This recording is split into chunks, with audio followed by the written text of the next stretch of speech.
Hello மக்களே, இன்றைக்கி நம்மளோட டக்கரை டேஸ்ட்டில் என்ன பார்க்க போகிறோன்னா, சிக்கன் கிரேவி எப்படி செய்கிறதுன்னு தாங்க பார்க்க போகிறோம். அதுவும் என்னோடய ஸ்டைலில் எப்படி செய்கிறதுன்னு தாங்க பார்க்க போகிறோம். ஃபஸ்ட்டு நம்ம எப்போவுமே ஒரு டிஷ்ஷு ப்ரிப்பேர் பண்ணோன்னா அதுக்கு தேவையான எல்லா பொருளையும் நம்ம ரெடி பண்ணி வச்சுட்டு தான் டிஷ்ஷே ஸ்டார்ட் பண்ணுவோம்.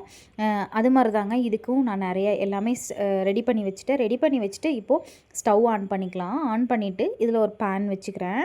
பேன்லேயும் செய்யலாம், வடக்கல்லையும் செய்யலாம். எனக்கு பேனில் செய்கிறது அவ்வளோவா பிடிக்காது. பட் அதுதான் கொஞ்சம் லுக்காக இருக்குங்கிறனால எல்லோரும் செய்கிறாங்க அந்த மாதிரி பேனில்.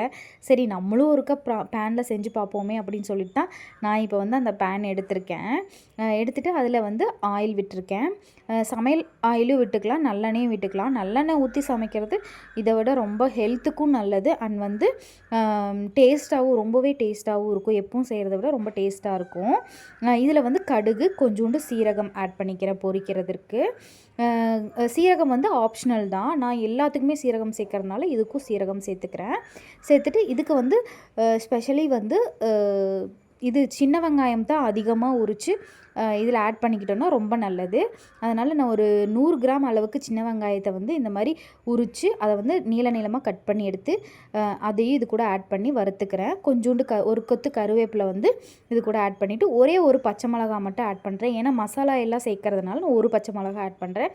நீங்கள் மசாலா ஸ்கிப் பண்ணிவிட்டு பச்சை மிளகா இன்னும் 2 ஆட் பண்ணுறீங்கன்னா ஆட் பண்ணிக்கலாம்.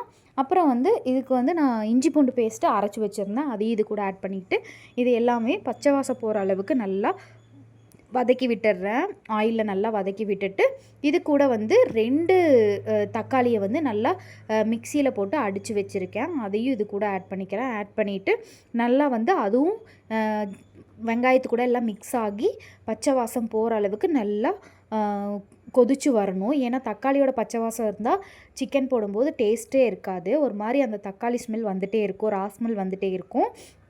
அதனால் எவ்வளோக்கு எவ்வளோ தக்காளியை தண்ணி பதம் இல்லாமல் அந்த ஆயில்லையே நல்லா பச்சை வாசம் போகிற அளவுக்கு வதக்க முடியுமோ அந்தளவுக்கு வதக்கிக்கணும். வதக்கிட்டு இதில் நான் மஞ்சள் தூள், தனி மிளகாய் தூள், கொஞ்சோண்டு சிக்கன் மசாலா ஆட் பண்ணியிருக்கேன். தனியா மசாலா ஆட் பண்ணால் எங்கள் வீட்டில் பிடிக்காதுங்கிறனால தனியாக ஆட் பண்ணல. நீங்கள் வேணும்னா ஆட் பண்ணிக்கலாம். ஆட் பண்ணிவிட்டு இதை நல்லா வதக்கி விட்டுக்கோங்க. வதக்கி விட்டுட்டு மசாலா ஃபுல்லாக எல்லாத்துலேயும் மிக்ஸ் ஆகி அண்ட் பச்சை வாசம் போகிற அளவுக்கு நல்லா வதக்கிக்கணும். வதக்கிட்டு கொஞ்சம் கூட தண்ணி இல்லாத அளவுக்கு ட்ரை ஆன உடனே நம்ம சிக்கனை கழுவி வச்சுருந்த சிக்கனை இது கூட ஆட் பண்ணிக்கணும். ஆட் பண்ணிவிட்டு நல்லா சிக்கனையும் அந்த மசாலா கூட நல்லா மிக்ஸ் பண்ணி விடணும். மிக்ஸ் பண்ணி எல்லா இடத்துக்கும் அந்த மசாலா உள்ளே போனால் தான் சிக்கன் வெந்து வரும்போது அந்த டேஸ்ட் நம்ம எடுத்து சாப்பிடும்போது அந்த டேஸ்ட் கிடைக்கும். நம்ம 1-2 வதக்கிட்டோன்னா அது டேஸ்ட் பிடிக்காமல் போயிடும். அதில் அந்த மசாலா சிக்கனில் பிடிக்காமல் போயிடும். அதனால் நல்லா மிக்ஸ் பண்ணி விட்டுட்டு அதுக்கப்புறம் கொஞ்சம் ஒரு 5 மினிட்ஸ் கழித்து தான் நம்ம தண்ணி ஆட் பண்ணணும். தண்ணி ஆட் பண்ணிவிட்டு நம்ம 1 டம்ளர் அளவுக்கு கிரேவி மாதிரி கொஞ்சம் கெட்டியாக வேணும்னா தண்ணி அளவாக ஊற்றிக்கலாம். அளவாக ஊற்றிட்டு மூடி வச்சு வேக வைக்கணும். அப்போ தான் நல்லா சீக்கிரமாக வேகும். அண்ட் ட்ரை ரொம்பவும் அடி பிடிக்காத மாதிரி இருக்கும். நீங்கள் ஓப்பன் பண்ணி வேக வச்சிங்கன்னா நான் தெரிஞ்சுக்கிட்ட ஒன்று இது தான்.